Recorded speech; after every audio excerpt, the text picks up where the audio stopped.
Hey guys, what is up? It's Ashakat, and come with me on this 2-day long journey. Yes, it took me 2 days. Guys, I got custom Hella Horns covers from a company called Hella Fresh. Please go give them a follow on Instagram.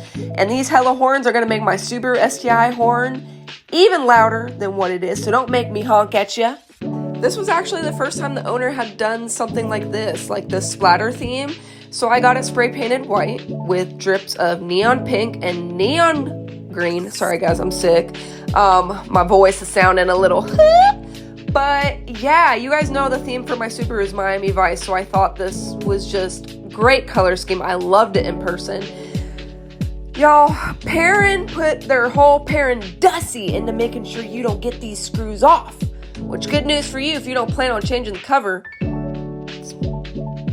No need for you to change them. But for me, who wants to put a custom cover on there, it took me forever. I really applaud my ladies with long nails that can go out there and do the damn thing. For me, they slow me down, y'all. Not gonna lie, these nails slow me down. But we still get it done. We just take our time. We have fun with it. I actually had to walk away from this project. That's why it took me 2 days, because I just don't have a lot of upper body strength, y'all. That also on the back needs to be removed, and I can't get it off for the life of me. I'm gonna have to ask a mechanic and just be like, please do this for me. But I love the way they turned out, y'all. Again, I got these from PERRIN Performance. Go check out Hella Fresh covers on Instagram. And woo, can't wait to see these puppies installed.